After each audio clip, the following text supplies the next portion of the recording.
लोकसभा चुनाव में आपका यूज किया गया दोबारा फिर से। चित्रा चुनाव नहीं लड़ी थी, एक टीम चुनाव लड़ी। अनिल विज से ज्यादा नाम चित्रा सरवारा था उस समय, और ये भी था कि चित्रा सरवारा जीत रही है। आप पूरे हरियाणा को देखो कि 90 सीटों में से जिस पार्टी को 60 मिल रही थी, उसकी 35 के पास आके कैसे लग गया। ये जो सीट थी आपकी वाली सीट, उसकी टिकट देने की कमान किसके हाथ में? बीजेपी अपनी हार पे, जीतने के बाद अपनी बची हुई हार पे काम कर रही। कांग्रेस हारने के बाद भी अभी किसी चीज पर पहुंची ही नहीं। अगर भाजपा किसानों को हैंडल कर ले, महिलाओं के ऊपर प्रोएक्टिव हो जाए और युवाओं को नौकरी दे दे, फिर तो मेरे को लगता है कांग्रेस के पास प्लेटफॉर्म ही नहीं बचे। ऐसा क्या हुआ कि कांग्रेस ने आपको टिकट नहीं दी? सामने केक पड़ा था, उठा के खाना था, खाया ही। वो भी नहीं हुआ। एक राहुल गांधी जी तो मेरिट मेरिट मेरिट करते रहे। 19 में जब कोई वेव नहीं थी, कांग्रेस की 32 सीट आ रही है और इतिहास की सबसे बड़ी सुनामी में कांग्रेस की 37 आ रही है। आपको नहीं लगता कि हरियाणा कांग्रेस दो गुटों में बटी हुई थी? बटी हुई थी क्या? बटी हुई है। Bhajpa has worked very hard. अगर ये वेव कांग्रेस के खिलाफ होती ना जी, तो घर सो रहे होते सारे। तो वो कितनी बार आपकी अनिल विज जी से बातें हुई कि जिस तरह की उनकी इमेज है, सड़क पे चलते हुए ट्रक को खोल के तो चालान कर लेते हैं। ऐसे क्या कारण रहे जो 2 या 2,500 वोट से आप पीछे रहे? और दोनों टाइम पार्टी ने मेरे तो आग लगाई, कहते हैं, अपने भी आग लगा ली उस टाइम। और अम्बाला कैंट का चुनाव तो ऐसा था, अब भी मुझे लोग मिलते हैं ना, कहते हैं जी हमने वोट तो आपको दी। जब टिकट कटी तो किसी का फोन आया था आपके पास? आपको साथ रखने की कोशिश की गई? मेरी दीपेंद्र जी से रात को बात। भारतीय जनता पार्टी के जो मुद्दे थे, अभी भी तीसरे चुनाव के अंदर भी 2014 से पहले के मुद्दों के साथ लड़ रहे हैं। तो सबसे बड़ा प्रचार मेरे खिलाफ लोगों ने ये करा, ये तो गुड़गांव चली जाएगी, तुम कागज साइन कराने गुड़गांव जाओ। तो उन्होंने कहा चलो जी इसे सेक्रेटरी बनाओ और सोशल मीडिया दे दो, तो मेरा बड़ा मजाक उड़ता है। भाजपा में भी अभी पूरी तरह से महिलाओं को जगह नहीं मिली। आप किसके नजदीकी हो? वैसे तो मेरे पिताजी हुड्डा जी के करीबी रहे। कुमारी शैलजा से बातें होती हैं आपकी? आज कांग्रेस का जीता हुआ एमएलए भी हारे से बदतर। एक मैंने ना आर्टिकल पढ़ा था कि 3 नौकरियां जो नहीं जाएंगी एआई की वजह से, उसमें एक पॉलिटिशियन। ठीक है, तो बस तो आप सही जगह बैठे हो। सही जगह तो क्या बैठे, ये नौकरी नहीं है। दोस्तों, स्वागत है आपका हमारे एक और नए पॉडकास्ट के अंदर। फिलहाल जो हमारे साथ शख्स हैं अनजान नहीं हैं, राजनीति का एक ऐसा चेहरा है जिन्होंने बड़े मंत्री को धूल चटाने में बस थोड़ी सी कसर रह गई थी, वो बच गए, वरना आज अनिल विज हार गए होते अगर 3 या 4 हज़ार वोट और आ गए होते। ज़्यादा वेट नहीं करवाऊंगा मैं आप लोगों का। चित्रा सरवारा हमारे साथ मौजूद हैं। चित्रा जी, आपका बहुत बहुत स्वागत है। Thank you Anil ji, thanks a lot. हम कुछ ज़्यादा ही डीपली जाएंगे एन इश्यू। हाँ जी, बिल्कुल। कोई I look forward to it. हाँ, आपने कोई ब्रीफिंग दी नहीं है मुझे वैसे पहले, फोर वार्निंग या कुछ ले ऑफ द लैंड। अगर आपको पता चल गया तो मज़ा कैसे आएगा फिर? Asha. Okay, how are you? Great जी, थैंक यू। एंड रिलैक्स्ड है। रिलैक्स, हाँ, pure comfortable. Absolutely, thank you so very much. Okay, just want to know that क्या अभी भी आप कांग्रेस में हो? आपने निर्दलीय चुनाव लड़ा था। नहीं, I am not in Congress जी, किसी भी तरह से नहीं। बहुत क्लियरली एंड बोल्डली निष्कासित हैं। निष्कासित किए हाँ, गए। निष्कासित करे हुए हैं and very happily independent at the moment. आपने 2 बार प्रयास किया कांग्रेस की टिकट के साथ कि मैं यहाँ से कांग्रेस की टिकट साथ लड़ूं, लेकिन अनलकीली आपके भाग्य में नहीं थी टिकट। करेक्ट। और जब आपने इंडिपेंडेंट खड़े होकर भी चुनाव लड़ा तो ऐसे लड़ा जैसे आप मतलब धूल चटाई दी होती। बच गए नीलवीर जी। तो कांग्रेस ने चलो मान लिया, एक बार नहीं देखा, दूसरी बार भी नहीं देखा, लेकिन ऐसा क्या हुआ कि कांग्रेस ने आपको टिकट नहीं दी? क्या कोई अंदरूनी ऐसा कोई चेहरा कांग्रेस का था आपके साथ जो आपको ही काटे जा रहा था नीचे से? देखिए, जब कोई बात हो जाती है there are lots of speculations. अगर मैं आज कोई भी बात यहाँ कहूँ तो मेरी नॉलेज नहीं होगी, वो मेरा गेस वर्क या कुछ ही होगा। लेकिन यस, अब की बार कांग्रेस ने जो हरियाणा में किया, कहते हैं ना, इट्स बियॉन्ड बिलीफ। और वो इतना बियॉन्ड बिलीफ है जो कर बैठे कि शायद आज ऊपर से लेके नीचे तक, I can say from top most कांग्रेसी जो आज देश के होंगे टू हर बूथ पे बैठा हुआ कार्यकर्ता, पुराना कांग्रेसी, सच्चा कांग्रेसी, आज हर कोई स्तब्ध है। और इसके पीछे क्या मंशा रही? ऐसा कैसे हो सकता है कि इतिहास की सबसे बड़ी सुनामी के अंदर आप अपने हाथ से खो बैठे? मतलब अब तो चर्चाएं चलती हैं, लोग एक से एक एग्जाम्पल लेके आते हैं। कोई कहते हैं सामने केक पड़ा था, उठा के खाना था, खाया ही नहीं, वो भी नहीं हुआ। दे दिया है ना, केक दे दिया कि वो ले गए, बट यू आर राइट, दे दिया। और इसके पीछे कोई एक व्यक्ति नहीं हो सकता। एक सांझी सोच, एक मैं कहूँगी या तो कहिए बदकिस्मती या कहिए एक नकारात्मकता, वो चारों तरफ चल पड़ती है ऐसे टाइम पे। मैंने एक बात हमेशा कही, हमने तो कांग्रेस जनवरी में ही ज्वाइन करी थी 24 के, और ज्वाइन करने के बाद मुझे कांग्रेस के कई बड़े ही जुझारू और अच्छे सच्चे साथियों के साथ काम करने का भी मौका मिला था। उसके अंदर जब बात होती थी, देखिए मैं हमेशा आपको नहीं लगता लोकसभा चुनाव में आपका यूज किया गया दोबारा फिर से? हमने बहुत मेहनत करी और मैं कह सकती हूँ कि जीत में हमारा भी एक योगदान था बहुत अच्छा। आज याद करते हैं वो कैंपेन तो हम हंसते हैं कि क्यों खर्च क्यों हो हमारा रहे यूज थे। किया गया मतलब? यस, इट सीम्स नहीं, लाइक आपका इसके बारे में क्या सोचना है कि अगर आपको टिकट नहीं मिली तो उसको हम कहेंगे कि आपका यूज कर लिए, आप कहोगे हमारा यूज कर लिया गया। अगर आप स्टिल बिलीव टिकट ना मिलने के बाद भी आप कांग्रेस में होते तो तब क्या कहते हैं आप? कोई चांस ही नहीं था मैं टिकट मिलने के बाद कांग्रेस में, ना मिलने के बाद कांग्रेस में रहती। देखिए, ये ना कहने की बात होती है चित्रा चुनाव लड़ी है। चित्रा चुनाव नहीं लड़ी थी, एक टीम चुनाव लड़ी थी। लोकसभा में भी एक टीम थी। अगर आज आप जाकर उन वीडियोस को देखेंगे जब टिकट हुआ और जिस तरह का कैंपेन हमने करा, क्या हम अंबाला कैंट जीते? हम जीते नहीं, लेकिन अंबाला कैंट में जो पता नहीं 40,000 प्लस की जीत थी, हमने 3,000 पर लाकर खड़ी कर दी थी, जो हार थी पिछले बार की।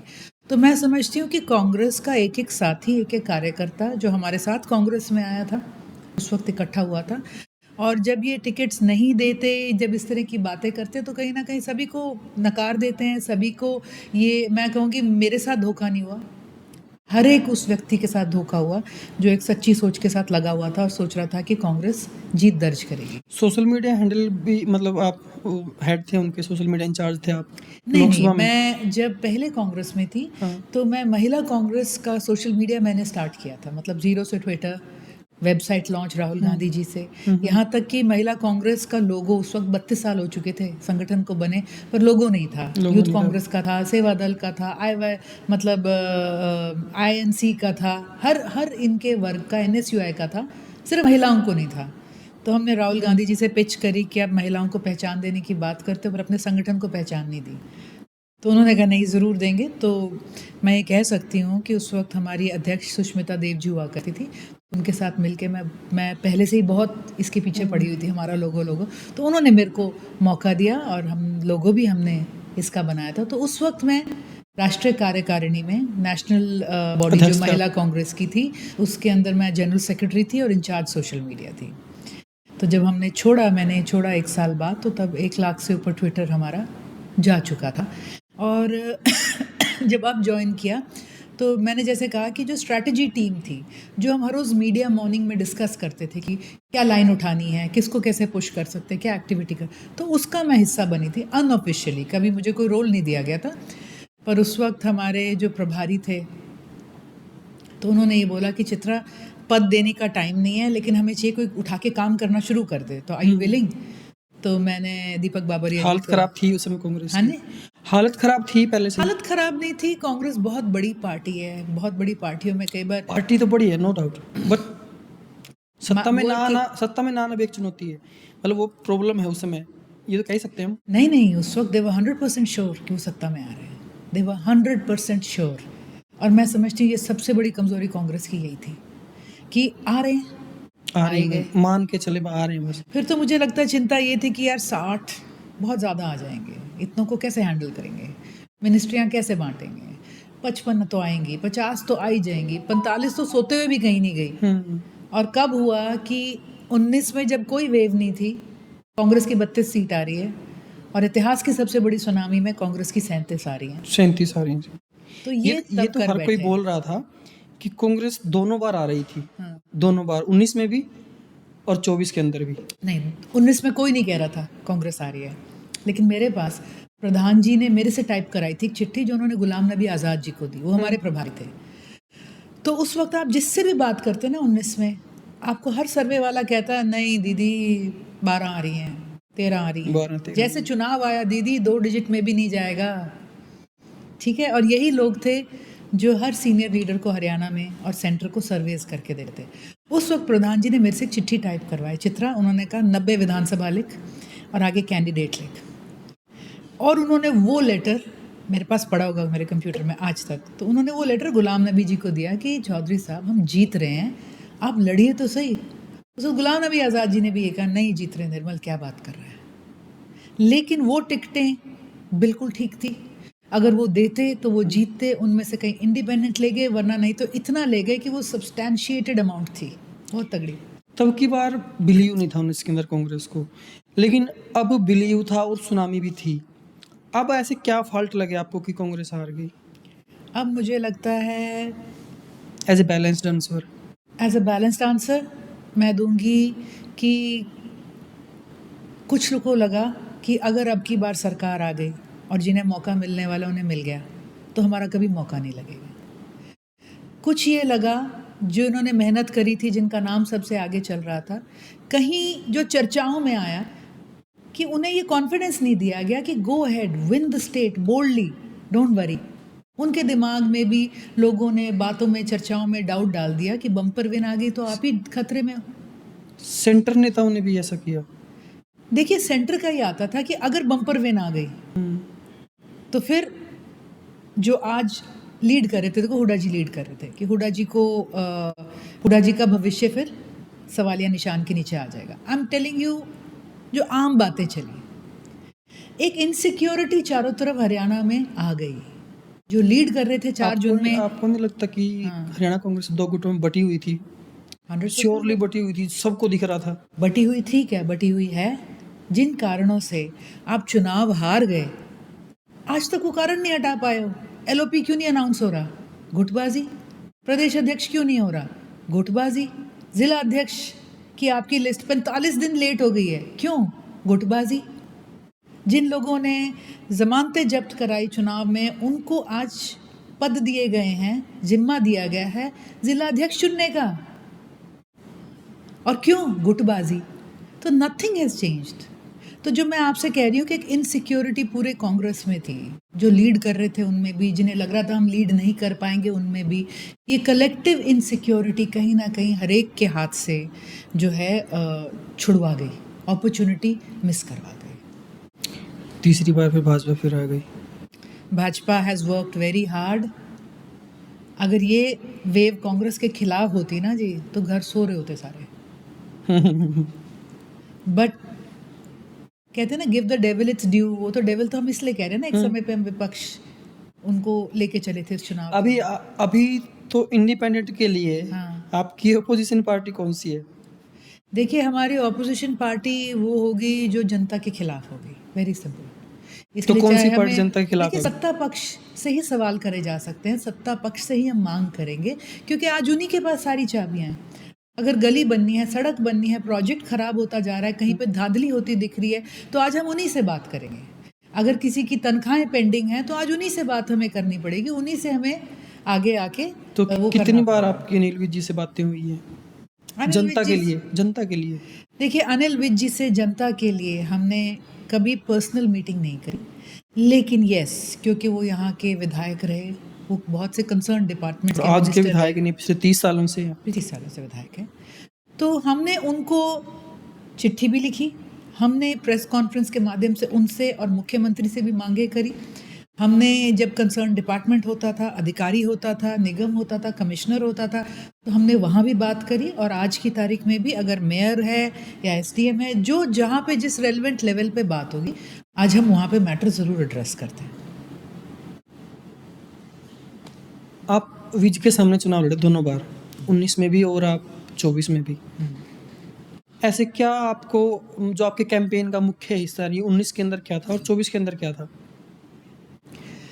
देखिए कैंपेन के अंदर एक बहुत बड़ा मुख्य हिस्सा था कि एक हमें इमेज को बस्ट करना था, हमने अकाउंटेबिलिटी पे उन्हें लेके आना था।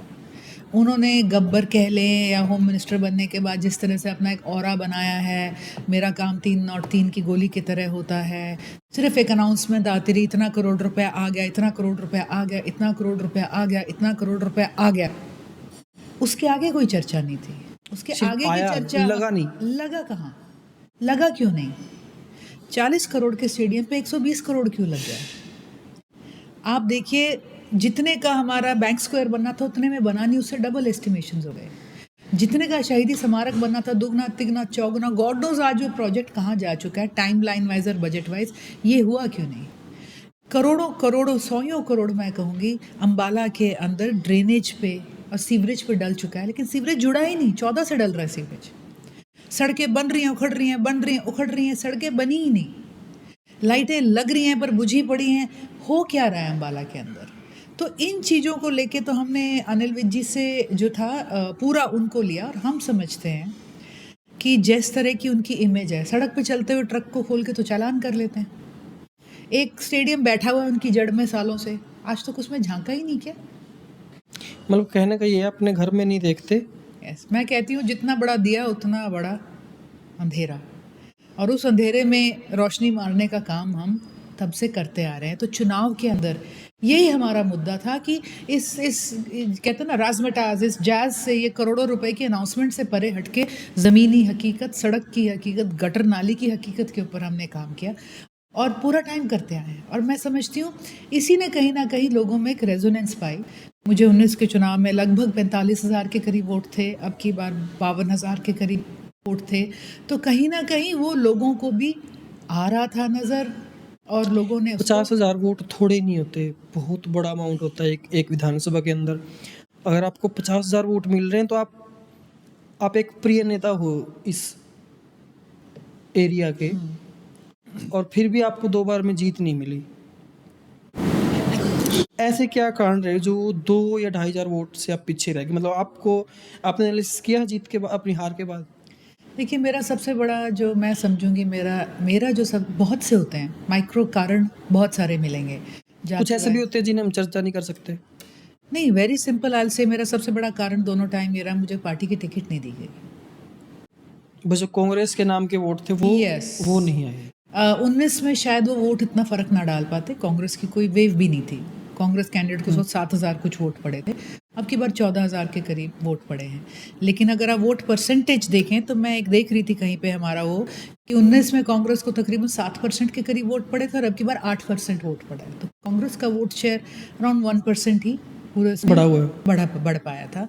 तो मैं समझती हूँ कि मेरा सबसे बड़ा चैलेंज ये रहा कि अगर मुझे पार्टी का सपोर्ट रहता तो I could have given these seats to the party, और दोनों टाइम पार्टी ने मेरे तो आग लगाई, कहते हैं अपने भी आग लगा ली उस टाइम। तो देखो, आपके फादर साहब कांग्रेस सिटी में चुनाव लड़ रहे थे। हाँ, आपने हेल्प नहीं मांगी उनकी?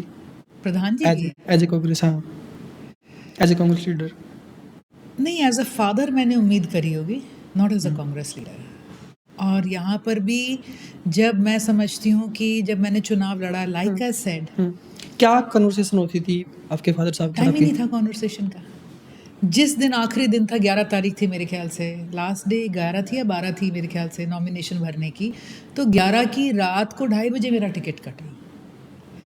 अगले दिन 2:30 बजे नॉमिनेशन, तो 12 घंटे थे। प्रधान जी अभी लौटे भी नहीं थे दिल्ली से, तो मैं उन्हें मिली ही कोई तकरीबन 6 बजे मॉर्निंग में। और तब तक आप फैसला कर चुके थे? तब तक ये था कि भाई there was a lot of shock, सबसे बड़ा शौक था दोबारा हो गया, मतलब सबसे बड़ा शौक ये था।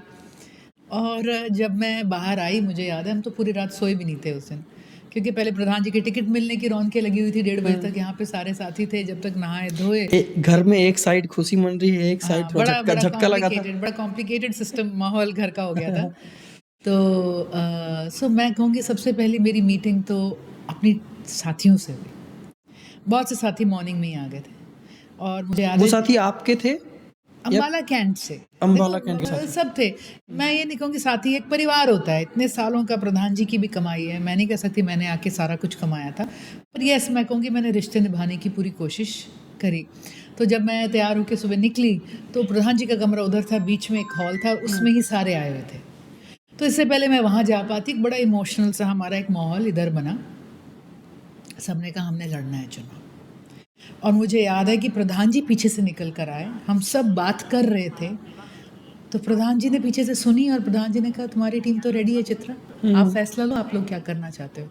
और प्रधान जी निकल गए, उनको अपना करना कराना था, हमारे पास तो कुछ भी कोऑर्डिनेट करने का टाइम नहीं था। नामांकन भी दौड़ते फिरते हुआ, क्योंकि अब हम नामांकन की कहाँ गैदर करें। बड़ी होप चोप सी स्थिति बन गई होगी उस टाइम। बहुत। उस दिन बरसात हो रही। बरसात हाँ, कहाँ पे गैदर करें टीम को, इकट्ठा कहाँ हुए नामांकन के लिए, किधर से जाएंगे। कांग्रेस भवन तो अब बाहर है, कहीं आप गैदरिंग करोगे तो परमिशन लोगे, टेंट लगाने की जगह नहीं कोठी पे कर लें, यहाँ से करेंगे तो उधर कैसे जाएंगे।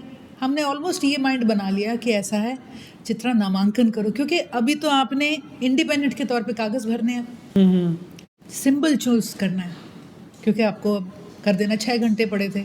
कहाँ कहाँ से सब आए, किसी ने हिम्मत, किसी ने मदद, किसी ने कोई फैसला, किसी ने कुछ और करवाया।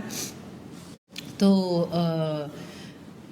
एकदम ये हुआ कि भी एक जगह है नियर द एसडीएम दफ्तर, वहाँ पे इकट्ठे हो जाते हैं। 11 बजे ये फैसला हो रहा है, क्या करें, बुलाएं, मैसेज, किसी ने व्हाट्सएप पे मैसेज डाल दिया, हम तो कागज़ करने में लगे हुए हैं, इतना सारा डॉक्यूमेंटेशन होता है। और कैसे वहाँ ना स्टेज लगाने की जगह थी, एक माइक पहुँचा दिया गया, ना कुर्सी रखने की जगह थी, पूरा मैदान भरा हुआ था साथियों के साथ। अपने आप आए, जिसको जहाँ से मैसेज मिला, मैं सबको बोल गई, मैंने कहा मैं भर के आती हूँ, आप लोग यहीं रुको। तो सब पैदल साथ ही चल लिए। एक बड़ा इमोशनल सा मोमेंट था। और मैं तो कहती हूँ कि मैं जब जब याद करती हूँ तो मैं समझती हूँ कि मैं ज़िंदगी में अपने उन साथियों का, अपने हर उस 52,000 वोट का, हर किसी का, और ऐसा नहीं है बहुत से लोग आए, पूरे हरियाणा से लोग आए चुनाव में आशीर्वाद देने के लिए।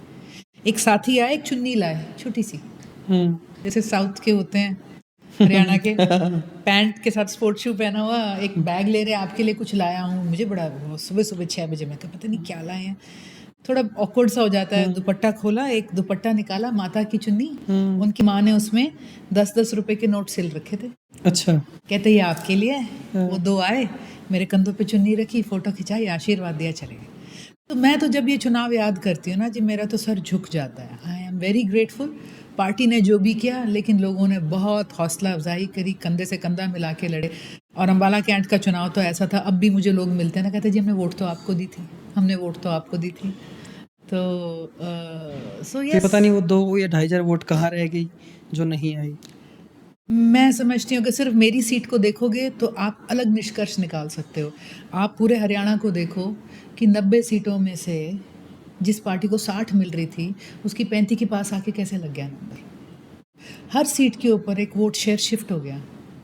ये बीजेपी की प्लानिंग थी, वर्किंग। जब आपकी टिकट कटी, जब टिकट कटी तो किसी का फ़ोन आया था आपके पास? किसी लीडर का फ़ोन आया था कि हम आपको नहीं दे रहे हैं, या फिर हमने उनको दे दिया, आपको साथ रखने की कोशिश की गई, ऐसा कुछ? नहीं, नॉट रियली, ऐसा कुछ बात नहीं हो पाई थी। किसी का फ़ोन नहीं आया? मेरी दीपेंद्र जी से रात को बात हुई। अच्छा, दीपेंद्र जी ने यही कहा, Chitra I am very sorry we tried. तो उससे ज़्यादा उस वक्त कुछ बात करने का था भी नहीं, यू नो। साथ रखने की कोशिश भी नहीं की उन्होंने? आई थिंक उनके लिए भी उस वक्त ये बात ना एकदम से बड़ी अटपटी सी थी, और वो उस वक्त एकदम से ये नहीं बोल पाए कि चित्रा आप ये कर लो, आप वो कर लो। हमने अगले दिन नामांकन कर दिया, और उसके बाद मैं यही कहूँगी कि भी किसी ने मुझसे तो बात नहीं करी कि बैठ जाओ चित्रा। अच्छा, अपने नामांकन भरा, चुनाव लड़ा, रिजल्ट आया, रिजल्ट बड़ा धमाकेदार आया। हालांकि हार थी, लेकिन चित्रा सरवारा नाम था, अनिल विज से ज़्यादा नाम चित्रा सरवारा था उस समय पूरे हरियाणा के अंदर। और ये भी था कि चित्रा सरवारा जीत रही है। हाँ, यस यस। तो उस रिजल्ट के बाद किसी लीडर का फ़ोन आया हो आपके पास? देखिए, इन गुडविल कोई ना कोई बात कर लेता है, बट नथिंग एज सच कि वो किसी पॉलिटिकल मायने में उस बात को लिया जाए। इट्स क्या क्या बात हुई थी नॉर्मली भी? यही होता था, चित्रा कमाल है, कैसे हो गया, this was such a mistake. लेकिन उस वक्त तक उनके पास पूरे हरियाणा का एक उससे भी बड़ा मुद्दा आ गया था। मैं समझती हूँ ये कॉन्वर्सेशंस बहुत अलग होती है अगर हरियाणा में पार्टी जीत गई होती तो वो और होती। मुझे लगा कि जब मेरी लीडर से उसके बाद बात हुई तो वो खुद इतने हताश थे, वो खुद इतने दुखी थे, वो इतने हैरान थे रिजल्ट के ऊपर कि शायद ही कोई स्टेट में होगा। अच्छा, कि ये जो सीट थी आपकी वाली सीट, उसकी टिकट देने की कमान किसके हाथ में थी? देखिए, जहाँ तक सुनने में आया है कि शैलजा जी के हाथ में थी यहाँ की tickets.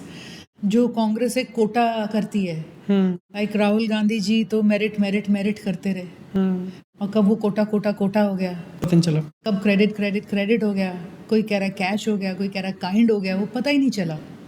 So that's what's cost Congress. अगर कोई सोच रहा है कि इसमें कांग्रेस के एक ही गुट का नुकसान हुआ, तो ये बहुत बड़ी गलतफहमी है. इस चुनाव ने कांग्रेस का जितना नुकसान किया, शायद ही किसी नुकसान चुनाव ने किया इन द स्टेट.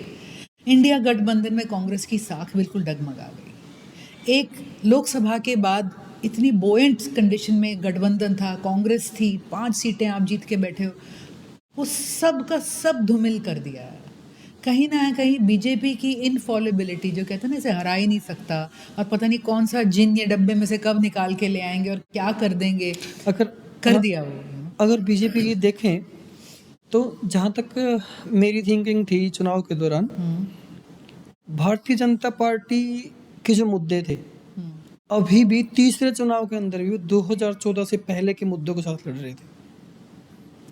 2014 से पहले हरियाणा ऐसा था कांग्रेस के राज में, और अब कैसा है. उनके पास कोई नए मुद्दे नहीं थे, कुछ नया नहीं था उनके पास. वही पर्ची खर्ची 2014 से पहले क्या था अब क्या है, बस ये 2 ही 3 मुद्दे, और सारा चुनाव ही उन मुद्दों के ऊपर निकाल दिया. तो आपको क्या लगता है कि जो बीजेपी का कैंपेन था वो कितना प्रभावी था इस चुनाव में? बीजेपी का कैंपेन चर्चा में नहीं था, यू आर राइट. और कहते हैं ना साउंड बाइट अगर देखो तो 300 यूनिट बिजली फ्री, 500 में गैस सिलेंडर, 6,000 की पेंशन. साउंड बाइट तो कांग्रेस का तगड़ा था, लेकिन उसने बाइट नहीं किया पब्लिक को. मतलब हैरानगी ये होती है कि 6,000 पेंशन को वोट नहीं पड़ रहा भाई, विनिंग वोट नहीं पड़ रहा. बीजेपी के मैनिफेस्टो से ज़्यादा बीजेपी की माइक्रो वर्किंग थी जो उनके लिए बेनिफिशियल थी.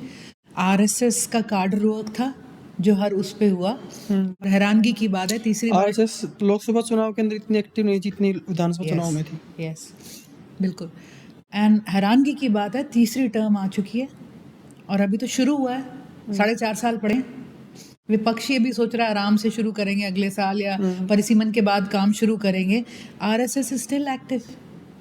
आसपास के गांव के अंदर शाखाएं लग रही हैं, सारा कुछ हो रहा है ऑलरेडी इतने जोर शोर से. और बीजेपी अपनी हार पे, जीतने के बाद अपनी बची हुई हार पे काम कर रही है.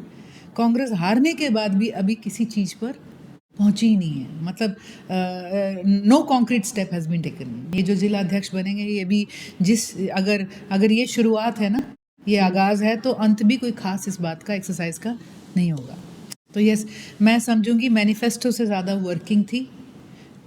हरियाणा की मानसिकता, माइंडसेट, पसंद नापसंद की एक बहुत बारीकी से उसके ऊपर काम किया गया था, जिस तरह से एजेंडा सेट करा गया.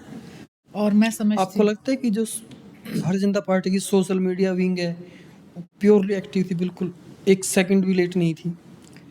मैं उस वक्त ना कांग्रेस में थी सपोजिटली.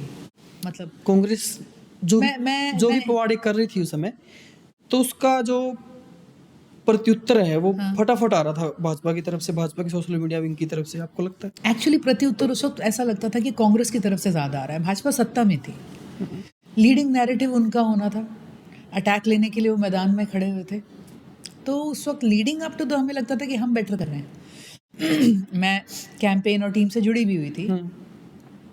इसके अंदर मैनिफेस्टो कैंपेन से ज़्यादा ग्राउंड वर्क. और जैसे कि आपने कहा, कांग्रेस ने बोला 6,000, लोगों ने खरीदा तो नहीं ना 6,000. बीजेपी ने बोला खर्ची पर्ची, लेकिन पीपल आर बाइंग इट. ये लोगों में भी बात है, ये बिना खर्ची पर्ची. रियलिटी क्या है? आपको क्या लगता है इसकी रियलिटी क्या है? देखिए, रियलिटी इज मिक्स्ड. रियलिटी तो सबसे बड़ी ये है कि नौकरी ही नहीं है. खर्ची कर लो, पर्ची कर लो, नौकरी ही नहीं है. ना रहा बांस, कोई सी भी बांसुरी बजा लो आज इसके ऊपर. वी वर, अभी मैंने लेटेस्ट आंकड़ा नहीं देखा, द मोस्ट अनएम्प्लॉयड स्टेट. अगर भाजपा किसानों को हैंडल कर ले, महिलाओं के ऊपर प्रोएक्टिव हो जाए और युवाओं को नौकरी दे दे, फिर तो मेरे को लगता है कांग्रेस के पास प्लेटफॉर्म ही नहीं बचेगा कोई अटैक करने का. छोड़ो, राजनीति की बातें हो गई, काफ़ी डीपली बातें थी. अभी फिलहाल चित्रा सरवार जी क्या कर रही हैं आज के दिनों में? आज के दिनों में हेल्थ हो रही है. हेल्थ पे काम किया जा रहा है. काम किया जा रहा है. वर्कआउट, डाइट इम्प्रूव करी है अपनी पहले से। आज की डेट में हिस्ट्री पढ़ रही हूँ मैं, ओके। क्योंकि एकदम से शौक जागा। तो ये है कि भी बच्चों की बुक से लेके एनसीईआरटी की बुक से लेके एनसाइक्लोपीडिया से लेके नेट पे बड़ा रिसर्च चल रहा है टॉपिक वाइज। एंड मैंने डिज़ाइन एजुकेशन ली थी, तो उसमें मेरी ना 10वीं के बाद हिस्ट्री की कोई फॉलो अप नहीं रही। And for some strange reason एकदम से शौक जागा है, तो lots of history I am getting into. I love books, I love books. कौन सी? बुक से प्यार है आपको? अभी फिलहाल के दिनों में जो जागा है। अब तक मोस्टली मैं देखा बहुत सारी बुकें लगी हुई हैं। हाँ, बहुत सारी बुक्स हैं, हाँ। सबकी टेस्ट रिफ्लेक्ट करती हैं। प्रधान जी की हिस्ट्री से जुड़ी हुई हैं, मदर ने बहुत सारी कलेक्शन करी थी एनसाइक्लोपीडियाज की, वो हैं। हमने फिक्शन पढ़ी, वो है। Self help, meditation, this that, उस पे सेक्शंस मिलेंगे। फिर जब लाइफ में बच्चे हुए तो अब एक बच्चों का सेक्शन बन गया है, जो जो किताबें उनकी करी अब वो पढ़ने लग गए हैं, तो अब उनके सेक्शंस बनते जा रहे हैं। तो आप डिजाइनिंग में भी रहे, फैशन डिजाइनर थे आप? फैशन नहीं थी, फैशन नहीं थी, वो देखा आपने फर्नीचर एंड इंटीरियर्स, और उसके बाद डिजाइन 2010 के जो राष्ट्रमंडल खेल हुए थे उसमें Yes. आपका डिजाइन टीम में थे आप उसमें? हाँ, I was heading the design lead in Delhi. Delhi. हाँ, वो शौक फिर आप नेशनल खिलाड़ी भी रहे आप हाँ, वॉलीबॉल। वॉलीबॉल के, तो मिक्स्ड कैसे हुआ, मतलब डिजाइनिंग में भी और फिर स्पोर्ट्स में भी और अब राजनीति में? मैं कहूँगी Which you loved most? मेरे लाइफ में बहुत सारी चीज़ें इजीली मैंने, गोइंग विद द फ्लो जैसे होता है। और मैं स्पोर्ट्स स्कूल राय में पढ़ती थी, तो वॉलीबॉल था और वहाँ पे बहुत सीरियसली भी कराते हैं। और मेरे पास मेडिकल था, डिस्ट्रिक्ट खेले, नेशनल खेले, विमेंस नेशनल जीते, एक इंडिया कैंप करा, तो वॉलीबॉल लाइफ में आ गया। बट उस वक्त कोई करियर इसमें बनाने का नहीं था, मन नहीं था? मन नहीं था। करियर बनना था मेडिकल में उस वक्त, बिकॉज स्पोर्ट्स का बड़ा बिजी रहते थे। मेडिकल में क्यों? क्योंकि मैंने सब्जेक्ट्स वो ले रखे थे। अच्छा। Quite frankly 90s, early 90s में हमारे माँ बाप हमसे पूछते ही नहीं थे कि तुम काम क्या करोगी। आज तो मैं अपनी 7वीं क्लास की बेटी को भी पूछ रही हूँ, भी व्हाट्स द करियर चॉइस। हमारा कोई करियर होराइजन पे नहीं था, करियर करना है नहीं आप करना। प्रधान जी की बेटी भी थे, तो उसके साथ भी कुछ अलग फ्लो जा रहा होगा? नहीं, प्रधान जी हमेशा कहते थे भी समाज के लिए काम की चीज़ बनना है। हमें समझ ही नहीं आता था इसका क्या मतलब है। मेरी मदर मुझे हमेशा कहती थी कि भी Chitra, you have to be earning in your life. और हम ना थोड़े स्मार्ट बना करते थे उस टाइम, तो किताबें पढ़ रखी थी, तो मैं उन्हें कहती थी great expectations gone with the wind. तो मुझे आज तक वो टाइम याद है जब मैं अपनी मम्मी को ये मजाक किया करती थी, 10th की बातें होंगी। तो जब मैं कर रही थी मेडिकल, लेकिन मेडिकल हॉस्टल में रहते हुए जब आप टूर्नामेंट्स इतने खेल रहे हो, बड़ा टफ हो जाता है। मुझे लगा I will not make it, PMT तो कोई चांस ही नहीं। और मैं आर्ट में भी बड़ी अच्छी थी, तो एनआईडी का एग्ज़ाम पहले हो गया। रिजल्ट पीएमटी के शेड्यूल से शुरू होने से पहले रिजल्ट आ गया। जैसे ही रिजल्ट आया, मैंने कहा भाई भागो, छोड़ो। और एनआईडी देश का अकेला इंस्टीट्यूट था डिज़ाइन इस टाइम, अब तो ब्रांचेस खुल गए हैं। प्रधान जी को भी लोगों ने बोला, प्रधान जी 36 बच्चे ही होते हैं। और प्रधान जी ने बड़ी सोचा होगा कि भी मैं तो यहाँ पे रिक्वेस्ट भी लगवाऊंगा। तो वहाँ के सातवालेकर हमारे ईडी होते थे, एग्जीक्यूटिव डायरेक्टर, तो उन्होंने प्रधान जी को बड़ा सेट कर दिया कि प्रधान जी बच्चा अगली बार ट्राई कर लेगा, नहीं होता तो कोई बात नहीं, यू नो। तो पापा ने मुझे भी कह दिया, बेटा यहाँ तो कुछ होता नहीं है। But by God's grace I qualified. और हमें कुछ नहीं आइडिया था ये लाइन क्या है, कॉलेज करना है, कॉलेज करना हो। वो करते करते देन फिर डिज़ाइन हो गया, फिर इंटर्नशिप हुई, फिर बैंगलोर करी, फिर जॉब किया, फिर दिल्ली, फिर जॉब की लाइन में आप लग गए। और मैंने फिर 10 साल जॉब किया 2010 में। हाँ, काफ़ी लंबा होता है। काफ़ी लंबा टाइम होता है। और जब 2010 में कॉमनवेल्थ गेम्स ख़त्म हुआ, तो उस वक्त बड़ा बर्नआउट फील हो रहा था, क्योंकि बड़ा हेक्टिक प्रोजेक्ट था। और कई चीज़ें होती है जब आप मेहनत करो, न केवल आपके लिए हेक्टिक लगता, पूरे देश के लिए था वो प्रोजेक्ट हेक्टिक। और जो देश की फीलिंग थी ना, वही हमारी थी। जब आप बहुत बड़ा चीज़ और बहुत मेहनत करो और उसमें फल निकल आए, तो आदमी को थकान नहीं होती। लेकिन जब एंड में रिजल्ट ना निकले ना, तो एक आदमी को अजीब सी थकान होती है। रिजल्ट क्या था आपके लिए? वो रिजल्ट ये था कि इंडिया के पास बहुत बड़ी अपॉर्चुनिटी थी, और वो किस लेवल पे वो मौके घूम गए। जैसे हमने मेडल डिज़ाइन करा, लोगो डिज़ाइन करा, यूनिफॉर्म डिज़ाइन करी, फिर हमने मोमेंटोज डिज़ाइन करे, शीला दीक्षित जी को प्रेजेंटेशंस होती थी, हमने बैरिकेड्स डिज़ाइन करे, साइनेजेस डिज़ाइन करी। तो इतना कुछ बनने का था। चौराहों के ऊपर हमने क्या मॉन्यूमेंट्स बनेंगे, गेम से इंस्पायर्ड जो लेगेसी बन जाएगी आने वाले टाइम पे। और एंड में क्या हुआ वो तो आपने देखा। एंड में ये हुआ कि मोमेंटो की दुकान पर जहाँ हमने एक से एक कॉन्सेप्ट बनाया था, घी का पीपा रखा हुआ था, उस पर कॉमनवेल्थ गेम्स का स्टिकर लगा हुआ था, तो एक ऐसा लगा कि खर्च भी हो गए और कुछ निकला नहीं। तो उस वक्त मैं राष्ट्रमंडल खेलेगा तो घोटाला भी बड़ी चर्चा में मेरा। घोटाले की मुझे कई लोग बताते हैं कि बड़े वर्जन्स हैं। कोई कहता है कि कलमाड़ी जी को स्केप गोट बनाया गया, कोई कहता है ये एडमिनिस्ट्रेटिव लेवल पे हुआ, पॉलिटिकल पे नहीं हुआ, बट कांट से। उसमें कोई रिसर्च वगैरह तो थी नहीं, क्योंकि आप पॉलिटिक्स में इतना वो इंटरेस्टेड थे हम नहीं। ना वेंडर नहीं थे, हम उनके साथ मंथली रिटेनर पे आ गए थे। एक कंपनी जिसने डिज़ाइन करना है, तो हम तो हाथ कसमसाते रह गए। कुछ दिख गया बना हुआ अच्छा तो फिर बहुत बहुत धन्यवाद, वरना तो ये था कि भी क्या करा इंडिया ने। और मुझे याद है कि 2010 में ही चुनाव थे, 2008 में जब चाइना ओलंपिक्स था, हम उस वक्त रेडी थे। हमने कलमाड़ी जी और टीम को बोला कि इंडिया को कियोस्क लगाना चाहिए इस ओलंपिक में, कि 2 साल बाद आप हमारे यहाँ आ रहे हो, ये गिफ्ट्स दो, ये बुक दो, पैम्फलेट दो, ब्रोशर दो, सेल इंडिया, यू नो। पर वही है, एक्शन में बहुत गड़बड़ हो जाती है। तो उस वक्त जब बर्नआउट हुआ तो मैंने सबैटिकल लिया, फिर सबैटिकल भी लंबा लिया। Then I was expecting my first baby, बिटिया। फिर मैं कब 2013 और 2011 में 11 में। 12 में वो पैदा हुई थी। तो फिर मैं रिलैक्स करा, 1 साल मदरहुड एंजॉय करी। फिर सोचने लगे वापस कि let's get back to Delhi, काम करते हैं, जॉब करते हैं, कुछ करेंगे। और इसी दौरान मैं जो 2 साल यहाँ रही बाय चांस, पहली बार बोर्डिंग लाइफ में, धीरे धीरे पापा के साथ इन्वॉल्व हो गए। चिट्ठी बनानी है, प्रेजेंटेशन करनी है, प्रोग्राम है, बैकड्रॉप करनी है, आप क्या बोलने जा रहे हो, लोगों से मिलना जुलना, एक ना जैसे धारा प्रवाह में खिंच गए। और सब कहने लग गए प्रधान जी कोई तो आपके बाद आए। पापा ने कभी ये सीरियसली नहीं लिया कि मेरे बाद कौन बिठा के जाऊंगा मैं, मेरी जगह पे कौन रहेगा। पापा सेड कोई करना होगा किसी को कर लेगा। तो एक निकाय का चुनाव आ गया 13 में, और उस वक्त सबने कहा चित्रा लड़ लो। और उस वक्त ऐसा माइंडसेट था हम कुछ सबसे भी ज्यादा कर पुश सकते किसने हैं। किया उसमें? हैं? सबसे ज्यादा पुश किसने किया कि आप लड़ो? लोगों ने ही किया। प्रधान जी मुझे आखिर तक बोलते रहे चित्रा बहुत टफ है, सोच के आना, बहुत टफ है, पर वो पूरा भी नहीं बताया कितना टफ कितना टफ है ना। ऊपर और ऊपर मैं छोड़ दिया। सोचा I can handle anything, any job, ये कितना टफ हो सकता है, हम कर सकते हैं। पर इसमें एक अलग तरह की कॉस्ट और एनर्जी लगती है जो एक जॉब में नहीं लगती, यू नो। तो वो तो खैर बाद में पता चला।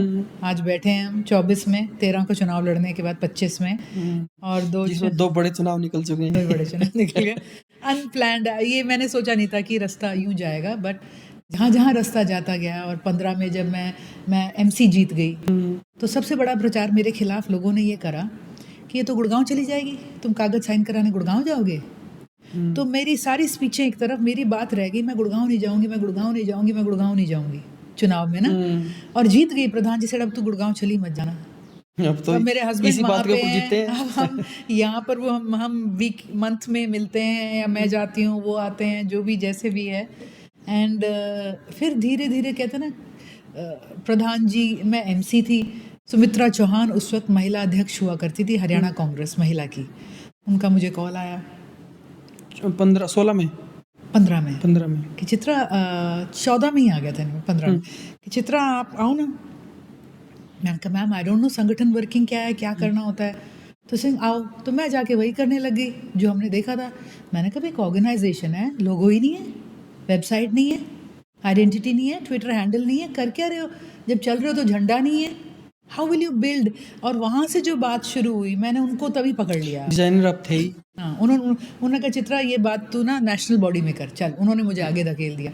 उन्होंने कैसे काम क्या दें, आ तो गई। तो उन्होंने कहा चलो जी इसे सेक्रेटरी बनाओ और सोशल मीडिया दे दो। तो मेरा बड़ा मजाक उड़ता था, कहते उस तू टाइम ना ऐसे डिपार्टमेंट की वो बनी है जिसका जो है ही नहीं। उसमें ना वैल्यू नहीं पता होगी उनको।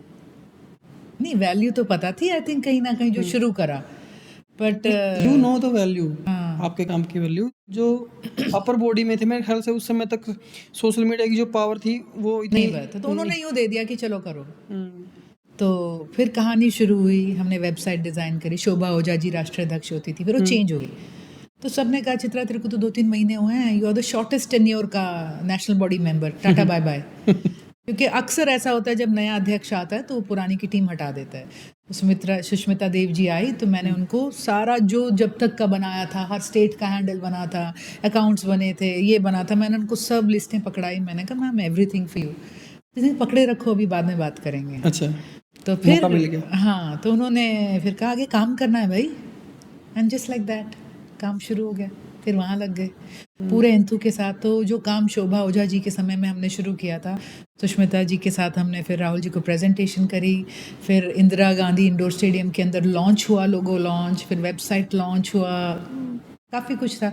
फिर मैंने और हम सब ने मिलके कैंपेन्स डिज़ाइन करी, एक पैन इंडिया महिला अधिकार यात्रा हमने बनाई, जिसे लेके सुष्मिता जी पूरे इंडिया में हर स्टेट में गई, रोड शोज निकाले महिला कांग्रेस ने। तो जो बिल्डअप था 19 का, उसमें ग्राउंड वर्क कांग्रेस ने किया था, महिला कांग्रेस ने।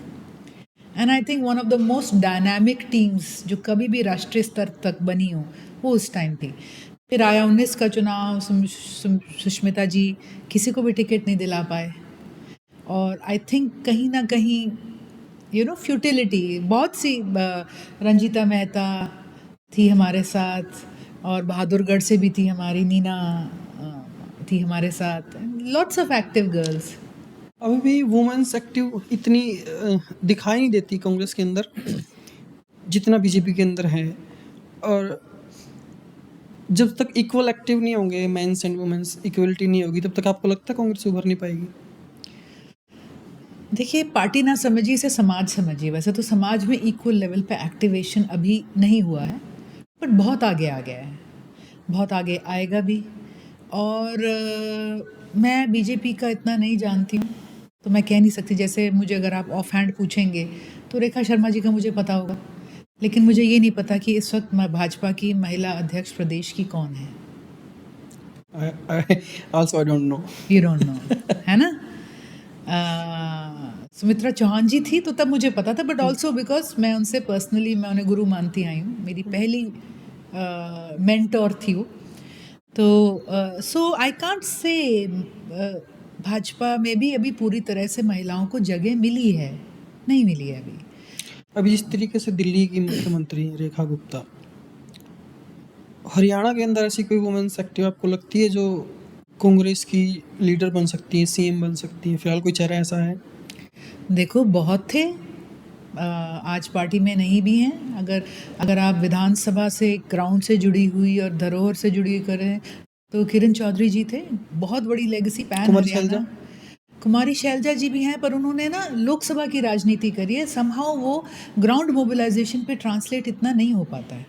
उन्होंने अभी चुनाव के दौरान यात्रा निकाली थी, जब देखिए उसका कितना इम्पैक्ट था, वो तो जेन्युइनली आप बता सकते हैं कितना कहीं नहीं ना था। कहीं ग्राउंड और कहीं पर ना पकड़ कहीं रखने के लिए शायद वो था। वो उस यात्रा ने एक नेगेटिव इफेक्ट शुरू कर दिया था, क्योंकि उस यात्रा ने हरियाणा की यूनिटी एक तरफ, कांग्रेस की गुटबाजी को बहुत हाईलाइट कर दिया था। क्या सिर्फ वही यात्रा थी जो जिससे गुटबाजी दिखी? जो बाद में शुरू होती है जनरली उसको ज़्यादा वो करा जाएगा, क्योंकि एक प्रोग्राम अगर पार्टी का चल रहा है तो दूसरा उससे अलाइंड उतर रहा है कि उससे एंटी उतर रहा है, उससे कितना कोऑर्डिनेटेड है, कितना मैचिंग है, ये बात रहती है उसके अंदर। ये मत सोचिए कि मैं किसी बायस्ड उसमें कह रही हूँ, पर उस वक्त सवाल उस यात्रा में ये हो गए थे, पोस्टर पे फ़ोटो किसकी है किसकी नहीं है। ये इल्ज़ाम पहले वाली यात्रा पे भी लगे होंगे, पर पहले वाली यात्रा का जो रूप दिया गया था कि भी उसमें खाली दीपेंद्र जी चल रहे हैं, ग्राउंड मोबिलाइजेशन है, एक पद यात्रा हर विधानसभा में निकाली जाएगी, that was already going on, एक सोच के तहत वो ऑलरेडी चल चुका था। बाद में जब ये लॉन्च हुआ तो इस पर बहुत सारे सवाल आए हुए थे। आप किसके नज़दीकी हो फिलहाल, जो चुनाव में जब कांग्रेस में रहते हुए की बात कर रहा हूँ मैं, आप किसके सबसे ज़्यादा नज़दीकी थे नेता?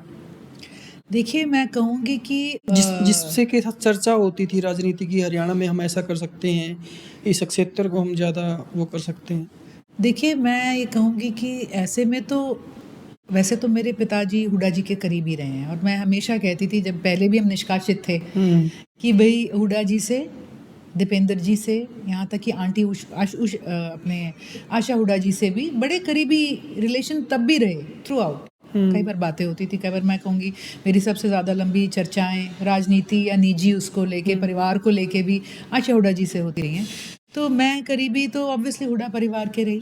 दीपेंद्र जी क्योंकि हम उम्र भी थे और एक भाई की तरह हमेशा आसपास रहे, तो उनसे मेरे को आसानी होती थी। कोई बात करनी हो, कोई फीडबैक देना हो, तो मैं हमेशा दीपेंद्र जी को देती थी। दीपक बाबरिया जी ने भी बहुत इनकरेज करा, बड़ा ओपन डायलॉग इनकरेज करते थे। तो उनसे बड़ी खुल के चर्चा होती थी। उदय भान जी से एक आध बार जब मौका मिला, क्योंकि जब हम स्ट्रैटेजी और कैंपेन पे देखने लग गए थे हरियाणा का, सुनील कोलू जी की टीम थी, कुछ कंसल्टेंट्स थे, कुछ हम भी थे पॉलिटिकल ओवरसाइट के लिए। तो उस दौरान उदय भान जी से भी एक आध बार बात हुई, but generally I would say the younger lot Deepak Babaria ji से बहुत फ्रैंक बात हो जाती थी। एंड यहाँ तक कि इवन वरुण मुलाना जी से भी काफ़ी चर्चाएं होती थी, उनसे वो मेरी तो इधर काफ़ी से चर्चाएं। सांसद हैं। वरुण मुलाना जी से चुनाव से पहले मुझे याद है मैंने उनसे कहा आप चुनाव लड़िए लोकसभा का, आपका अच्छा रहेगा यहाँ से, क्योंकि हम ग्राउंड में जा रहे थे, किसानों में बैठ के बात कर रहे थे, बातें उठती थी कि कौन लड़ेगा, कैसे बेटर रहेगा, क्या रहेगा। और उस वक्त ये आ रही थी भी शैलजा जी यहाँ से लड़ने में इंटरेस्टेड नहीं हैं, तो ऑप्शन कौन हो, यू नो। तो उस वक्त काफ़ी चर्चाएं होती थी, बड़ी कुमारी शैलजा से बातें होती हैं आपकी?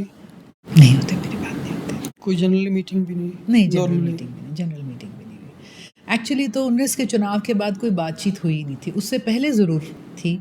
और हमने जब शक्ति एक कैंपेन लॉन्च करा था, शक्ति ऐप लॉन्च करा था राहुल गांधी जी ने, तो महिला कांग्रेस ने जब हरियाणा में उसे लॉन्च करा, जिसके माध्यम से महिलाओं को ऐप के माध्यम से हम जोड़ रहे थे पार्टी डेटाबेस के साथ, तो उसमें फिर जब मैंने ये लॉन्च करा तो मैंने उसमें शैलजा जी को इनवाइट करा था अम्बाला में। Okay.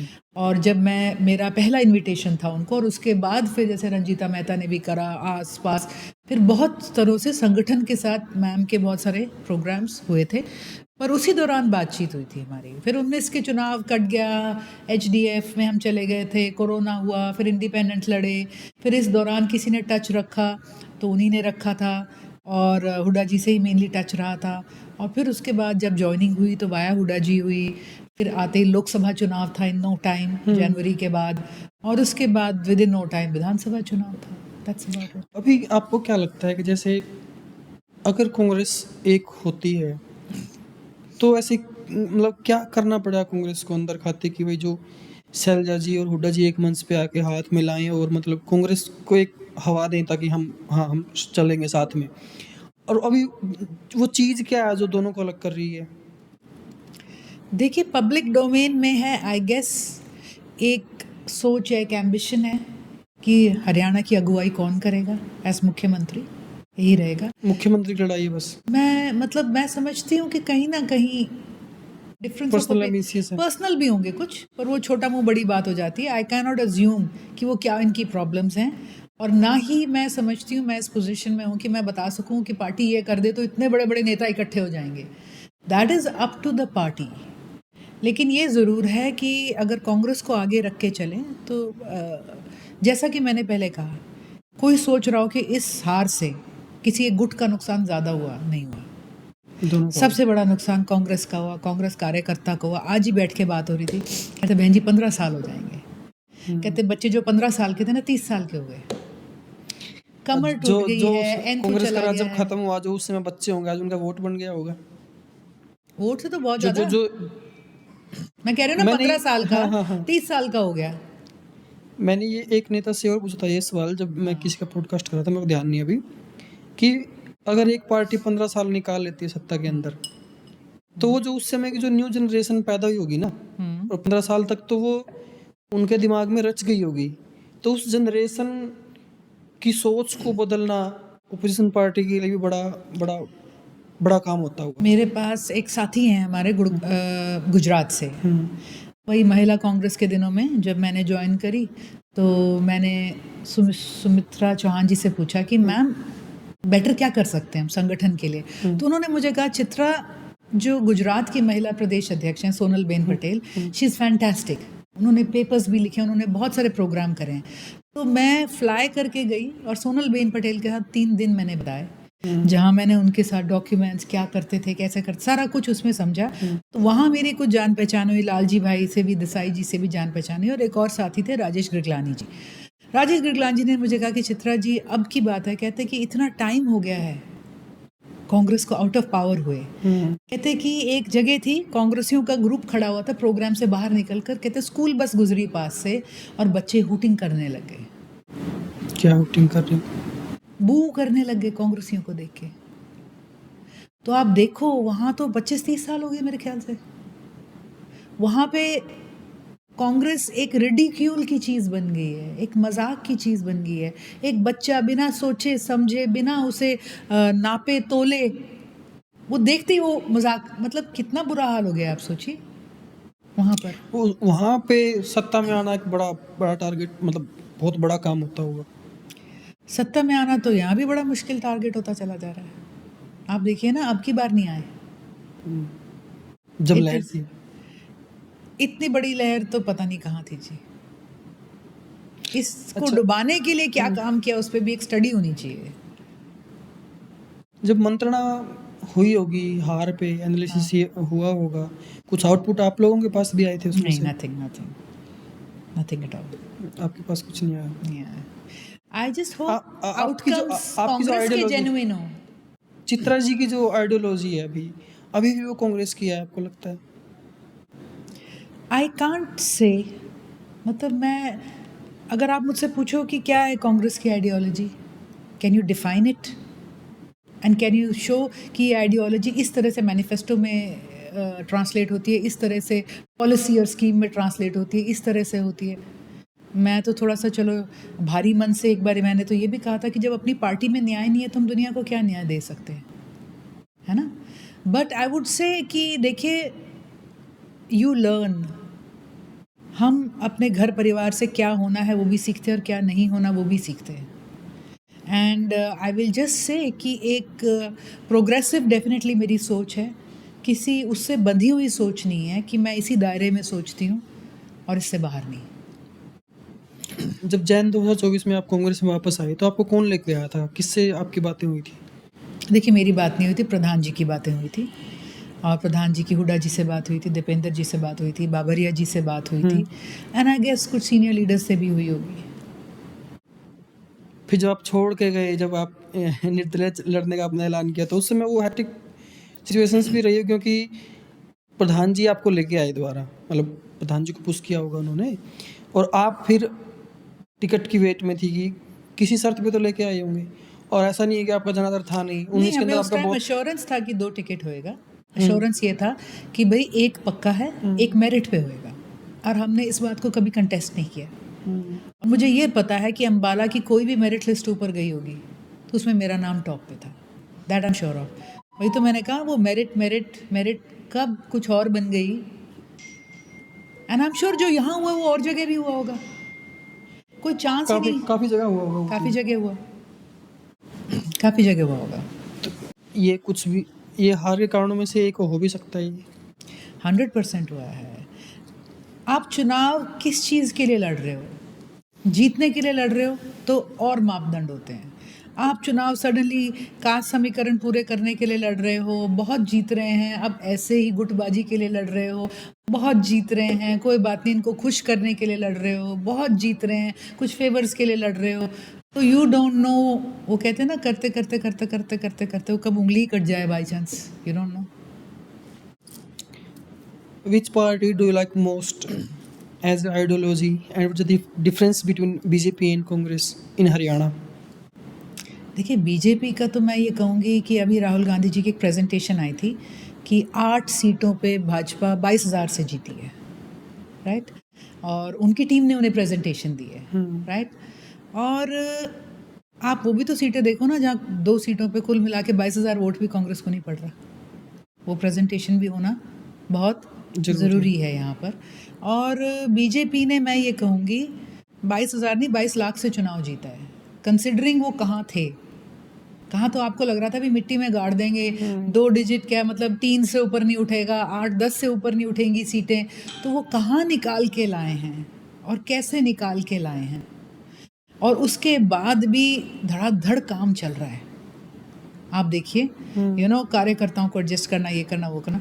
तो मैं ये ज़रूर कहूँगी कि Bhajpa really worked hard and Bhajpa work thorough. उन्होंने हार्ड वर्क भी करा और बहुत गहराई से काम करा, and the results for everyone to see. कहीं ना कहीं कांग्रेस के लिए वो कहते हैं ना, आगे चले गए थे समय से आगे चले समय गए। से आगे चले और गए। जो कांग्रेस सीट के जीतने हाँ, की लड़ाई होनी चाहिए थी, वो लीडरशिप की, मंत्री बनने की लड़ाई शुरू होगी, अपने हिसाब से चीज़ें चलाने की लड़ाई होगी। आई एम श्योर किसी ने सोचा होगा कि यहाँ आसपास कोई ज़्यादा ना जीत जाए ताकि इस पूरे इलाके के कोटे में मैं ही मिनिस्टर बनूँ, मतलब पता नहीं क्या सोच चली वो। आपका जो करियर रहा है पॉलिटिक्स का, वो बड़ा वो होप चोप सा रहा है, मतलब कभी कांग्रेस, कभी HDF एचडीएफ, अपने कभी फ्रंट फिर बनाया था हमने, आम आदमी पार्टी, आम आदमी दोबारा पार्टी फिर कांग्रेस। दोबारा का। तो स्विच करने में जो एक मन भी डाइवर्ट करना होता है, फिजिकल भी डाइवर्ट करना होता है, बहुत कुछ चेंजेस होते हैं। तो अब आप इंडिपेंडेंट हो, कि आप किसी पार्टी के साथ नहीं हो। यस, अब आपकी आइडियोलॉजी क्या है खुद की, देखिए अब या तो इसको हम ऐसे भी कह सकते हैं कि आपका फ्यूचर क्या है अभी राजनीति के अंदर? देखो, राजनीति के अंदर फ्यूचर तो समय बताएगा, मैंने ये समझा है, समय बताएगा। आई फिर कांट प्लान इट। देखिए हमने अभी मन में ख्याल क्या आते हैं राजनीति को लेकर? वही वही ये भी हो सकता है। वही मेरा ख्याल है, राजनीति में रह के ये आता है कि आई होप मैं कुछ इफेक्टिव कर पाऊँ। सिर्फ एक सीट की लड़ाई तो नहीं हो सकती ना, इज दैट ऑल? फिर वो जो टिकट का रोड़ा क्यों था फिर?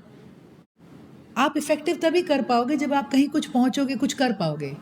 आज कांग्रेस का जीता हुआ MLA भी हारे से बदतर है, राइट? क्यों? क्योंकि इफेक्टिवनेस नहीं है। और इफेक्टिवनेस में मैं समझती हूँ कि जब भगवान, मैं हमेशा कहती थी, भगवान मौका दे और क्षमता दे और एक दिशा भी दे कि किस में लगना है, कुछ उससे आप अच्छा कर पाओ। आज अगर मैं कहूँ कि मेरी कोई आइडियोलॉजी की है, I have an average ideology जो मेरी उम्र के इंसान की होगी, जो आज पढ़ा लिखा है, सोचता है इंडिपेंडेंटली, आने वाले AI की दुनिया को देख भी रहा है, कैसे हम as a nation, as a family, as a individual उससे कोप करेंगे, इस पर सोच भी रहा है।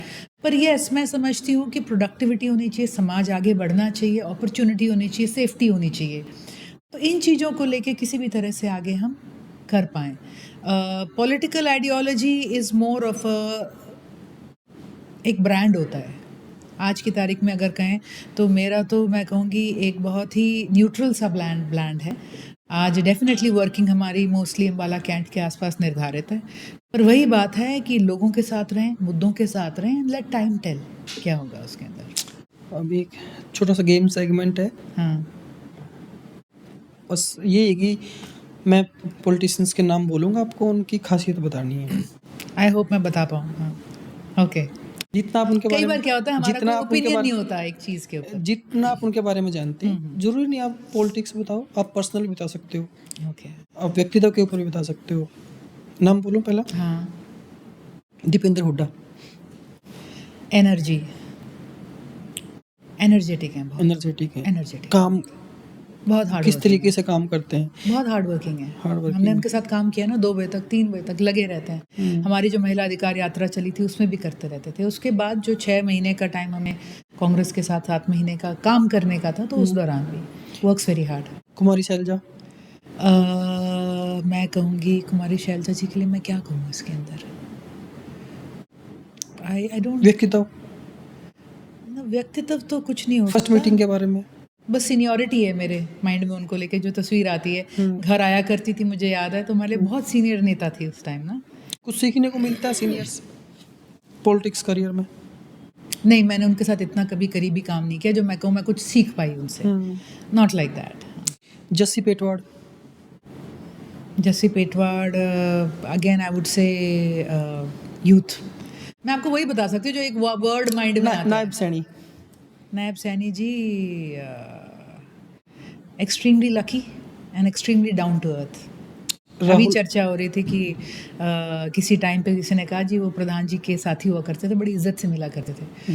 मैंने कहा जी वो तो आज भी इज्जत से मिलते हैं, टू हिज क्रेडिट। हाँ, राहुल गांधी। राहुल गांधी जी एक आइडियलिस्ट हैं, आइडियलिस्ट हैं। आई होप उनको उनकी टीम से वो सपोर्ट मिले जो वो करना चाहते हैं। Varun Maulana. Very thorough and very genuine मैं कहूँ। Pradhan ji. Pradhan ji very genuine and very hard working. Okay, तो आपकी जो पॉलिटिकल जर्नी अभी तक की रही है, अपार्ट फ्रॉम पॉलिटिक्स, आप फ्री टाइम में क्या करते हो? जैसे इसको हम ऐसे पूछ सकते हैं, आपकी हॉबीज़ क्या है? स्पोर्ट्स की तो आप बोल रहे हैं, मतलब आप वॉलीबॉल खेलते हो, आई थिंक आपका पसंदीदा होगा। एंड रीडिंग बुक्स आपने बता ही दिया मेरी था। बुक्स है नेटफ्लिक्स। ओके। नेटफ्लिक्स भी बहुत है। क्या एंड वेब शो देखते हो या वेब सीरीज देखते हो? सीरीज, डॉक्यूमेंट्रीज, डॉक्यू सीरीज, कभी भी। So it jumps between reading चल रहा है आजकल, नेटफ्लिक्स चल रहा है इसके अंदर। उसके अंदर आप डॉक्यूमेंट्री ज़्यादा पसंद करते हो, फिक्शन ज़्यादा पसंद करते हो? Equal balance. Equal balance. हाँ, इक्वल बैलेंस। वो हेल्थ को सिर्फ टाइम लेके पास के लिए है या फिर कुछ सीखने के नहीं, वो लिए है? टाइम पास के लिए है। वो मैं सिर्फ अपने फ्री टाइम में रात को करती हूँ। मतलब मैं दिन में कभी भी नेटफ्लिक्स नहीं खोलती हूँ, क्योंकि दिन में ये रहता है कि आपको मिलना है, जाना है, कोई आए हैं, कोई जा रहे हैं, कोई ना कोई सोशल कमिटमेंट, एंगेजमेंट रहती है। फिर उसके बाद एक दिन का टाइम आपका बच्चों के साथ जाता है कि भाई अब तक मोस्टली मैं ही पढ़ाती हूँ उन्हें, जब भी है टाइम निकाल के, काम क्या हुआ क्या नहीं हुआ। एंड मैं उसे कहती हूँ कि जब मैं फ्री हो जाती हूँ तो घर में नौकर दुखी हो जाते हैं, क्योंकि मैं कहती हूँ उस वक्त ना मैं घर घर खेलना शुरू कर देती हूँ। तो ये अलमारी साफ करो, धूल लग रही है, इनको सॉर्ट करो, उसको बिठाओ, इसको करो। फिर जब आप थोड़ी सी एनर्जी से आती है, फिर आप बाहर पब्लिक काम में लग म्यूजिक? जाते हैं। म्यूजिक मेरा बहुत ज़्यादा नहीं है। कोई बजा दे अच्छा सा तो मैं इंजॉय करती हूँ। कोई भी हो, बॉलीवुड, हरियाणवी, पंजाबी? नहीं, मेरे को ना इतने नहीं। गज़ल्स मेरी फेवरेट हैं। गज़ल्स मेरी डीप डाउन फेवरेट हैं। A R Rahman all time favourite है। ओके। ये आपकी ब्यूटी से जुड़ा सवाल हो सकता है मेरा। जब आप डिजाइनिंग सीख रहे थे, जब आप मेडिकल लाइन में थे, हाँ। उसमें आपको कभी लगा कि मैं एंटरटेनमेंट इंडस्ट्री के अंदर जा सकती हूँ कभी, एज माई ब्यूटीनेस? कभी भी नहीं। कभी भी नहीं लगा? नहीं, मैं आपने अपने ट्राई आप भी को नहीं किया कभी? नहीं, आई डोंट नो, मैं अपने आप को उस कैटेगरी में मानती ही नहीं हूँ। I don't think I have जो उस इंडस्ट्री को चाहिए होता है, और जिस तरह की ब्यूटी वहाँ पे चाहिए। ठीक है, I think I am presentable, और लोगों को मेरे ख्याल से मेरी बातें ज़्यादा पसंद आती है, ऐसा कुछ वो नहीं है। और क्या एक ख्याल शुरू से ही नहीं था कि उम, इस लाइन का ये ख्याल कभी नहीं आया हाँ, आज बीच तक में में? मुझे ये ख्याल ज़रूर आया था। मुझे याद है कि मेरे एक हमारे साथी थे, उनका एक्सीडेंट हो गया। तो हम बैंगलोर थे, उनके पेरेंट्स पुणे में थे, बुज़ुर्ग थे। तो हम ही उनको अस्पताल ले गए, आईसीयू में कराया, आईसीयू में देखा, डॉक्टरों को काम करते देखा, अगले दिन सर्जरी हुई। तो उस वक्त जब मैंने डॉक्टरों को देखा ना, तो ज़िंदगी में ये ख्याल ज़रूर आया कि मुझे डॉक्टर बनना चाहिए था। मतलब that's one thing which I felt I could do. और दूसरा जॉब अगर मैं कोई करती तो फिर मैं टीचर बनती। टीचर? उसके लिए कभी ट्राई किया नहीं, सिर्फ ओनली सोचा था? टाइम ही नहीं लगा। पहले डिज़ाइन प्रोफेशन में थे, फिर पॉलिटिकल में थे। हाँ, अब आई टॉय विद द आइडिया कि मैं एक स्कूल स्टार्ट करूं। ओके, अभी फिलहाल मतलब आता है दिमाग में। उसके ऊपर काम नहीं किया कभी? अभी वही है ना कि आप पॉलिटिक्स, घर और इन सारी चीज़ों में अभी तो इतना उलझे रहते हो। बैलेंस बनाना काफी मुश्किल होता है। बैलेंस नहीं, you have to fully dedicate yourself to it. इस कन्वर्सेशन में सबसे आपको जो अच्छा पॉइंट लगा हो? आपने कांग्रेस की हार पे विश्लेषण चाहा और ढूंढना चाहा, और एक जो आपने मुझसे उस पे जेन्युइन फीडबैक मांगा, आपने न्यूट्रल फीडबैक मांगा। That's what I like. Most of the people अक्सर मसाला बाइट के चक्रों में वही बात टटोल रहे होते हैं जो कहीं ना कहीं जाएगी। बट कई बार मैं समझती हूँ कि जितना विश्लेषण ऑनेस्ट रहे, जब डायग्नोस ऑनेस्ट होगा, तभी मेडिकेशन और तभी इलाज आगे ठीक जाएगा। चलता रहेगा वो। हाँ, नहीं, आई लाइक आजकल दैट क्या बिट। है, व्यूज एंड टीआरपीज भी मैटर करती हैं। 100% लाइन में अगर हम हैं तो वो चीज़ें मैटर करती हैं, लेकिन जहाँ हमें ये लगता है कि हाँ हम यहाँ पे जाके वो चीज़ खंगाल सकते हैं, यहाँ से कुछ जेन्युइन आएंगे, कुछ रीजंस वगैरह आएंगे, तो वहाँ हमें जेन्युइन भी रहना पड़ता है। लेकिन जहाँ ये लगता है कि हाँ यहाँ से मसाला आ सकता है, तो वहाँ थोड़ा बहुत ट्राई भी चलता रहता है। वो इक्वल दैट्स अ बैलेंस है। पार्ट ऑफ इट, हाँ, एंड आई वो एम इक्वल श्योर बैलेंस चलता जो रहता है। आपके आगे वक्ता बैठा होगा वो उसका जेन्युइन पार्ट है। यू नो, जैसे कि मैं कहूँ, ये मेरी तीसरी या चौथी पॉडकास्ट है। एक हमारे ऊपर भी प्रेशर होता है कि are you just sitting in front of a camera और बड़े ध्यान से क्यूरेटेड जवाब दे रहे हो, कि आप उसके अंदर कुछ अपनी एक सच्चाई भी डाल पाते हो। आफ्टर ऑल कोई क्यों देख रहा है इस बात को। और तो ये तो मेरी भी कोशिश रहती है कि कुछ उसमें जेन्युइननेस ज़रूर रहे, कि अगर आप बैठे हो और आप अपना एक पार्ट शेयर कर रहे हो, तो let it be a genuine part. what is your thought about Indian media, TV media right now? Most unreliable है अभी तो इस वक्त. इतना नहीं होना चाहिए कि क्रेडिबिलिटी ही खो चुके हो, यू नो. और शायद वो सच्चा काम भी कर रहे होंगे. I am talking about the image अब ये आ गई है. अब तो हम में से कौन टीवी खोलता है? I don't remember. अब यही TV चलते हैं, पॉडकास्ट हाँ. होते हैं. आप ऑनलाइन न्यूज़पेपर्स जो बेचारे डोनेशन वाली सब्सक्रिप्शन पे चलते हैं, you do your bit, you give, उनसे करो. निष्पक्ष करना हो. और अब तो एआई आ गया. यही सब कुछ कर दे रहा है. हाँ, आप कहोगे कि इस टॉपिक को मुझे समरी करके दो कि इंडिया का रिस्पांस क्या ठीक है, क्या हो सकता था, क्या होना चाहिए था. आप अभी AI को कितना यूज कर रहे हो डेली लाइफ में? करना शुरू हो गया है जी. हो गया है. हो गया है. हाँ हाँ हाँ. मैंने भी आपकी जो इन्फॉर्मेशन थी वो सारे डीपली सर्च किया, AI के थ्रू किया मैंने भी. विकीपीडिया पे हमने और भी अच्छे से डाल रखा है. प्लीज, अच्छा. हमने बड़ा जोर लगाया है विकीपीडिया पे. नहीं, हमने ग्रुप पे डाला हाँ. और स्टेप बाय स्टेप बिल्कुल आई थिंक 1000 वर्ड्स के आसपास मैंने पढ़ा. वो उन्होंने बना के दिया पूरी समरी आपके बारे में. आपका जो HDF आपने फ्रंट बनाया था, फिर आप कांग्रेस उसमें आम आदमी में विलय हुए, फिर आप दोबारा कांग्रेस में आए. उससे पहले आप जर्नी आपकी कहाँ स्टार्ट, मतलब एक पॉडकास्ट तो मैंने वहीं पढ़ लिया आपके बारे में. ओके. तो काफ़ी अच्छे से डिफाइन करके देता है AI, मतलब बहुत हेल्पिंग है आज के ज़माने में. बहुत. मैं समझती हूँ एआई ना हमारे साथ वो करेगा जो मशीनों ने हैंडमेड के साथ किया था. अब ना हैंडमेड सोप और कहानी बेचते हैं हम उसके साथ. अगर आप ये सोप खरीदेंगे तो ये कम्युनिटी चलेगी, इनके घर चलेंगे, ये आर्ट जिंदा रहेगी, ये छापे वाले, चाहे मुझे वो सूट पसंद भी ना हो, लेकिन ये आर्ट खरीद लो वरना ये मर जाएंगे, यू नो. तो मैं एक उस सेक्शन में आ गया. थोड़े दिनों बाद वो कहेंगे ये एक्चुअल ओरिजिनल इंसान का आइडिया है, ये एक्चुअल इंसान का उपज है. जो मशीनों ने हाथ को किया था, एआई हमारे दिमाग को वही कर देगी.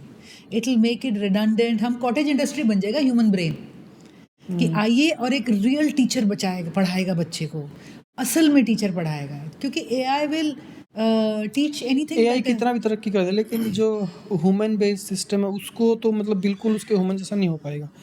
और अभी भी कैच में आ जाता है. जो रियल पढ़ने वाला होगा, देखने वाला होगा, या फिर एनालिसिस करने वाला ऐप आ होगा. गई है, you can check whether it's AI generated. लेकिन मैं ये कहती हूँ कि फ्रैंकली स्पीकिंग ह्यूमन भी ना ओवररेटेड है. क्या है ह्यूमन? आज बीवी से लड़के आए, गंदे मूड में बैठे हैं, फैसला पता नहीं क्या सुना दे. आज अपनी तबीयत खराब है, डायग्नोस शायद गलत कर दें. आपकी शक्ल पसंद नहीं आई, आपका नाम पसंद नहीं आया, क्या पता कैसे डांट दें. आपने कुछ मुश्किल से मुड़ के पूछ लिया. कभी एआई से कॉन्वर्सेशन करिए, इतने प्यार से करेगा, कभी बायस्ड नहीं होगा, कभी थका नहीं होगा. आपको जो जवाब दे रहा है मिलियंस का डेटा पूल में से फिल्टर करके सारा कुछ निकाल के देगा. अपडेटेड होगा. कभी pros and कभी तो cons करेगा. जब मूड खराब किसी होता है ना, आप AI से बात कर लो तो आपका मूड भी ठीक हो सकता है. बिल्कुल.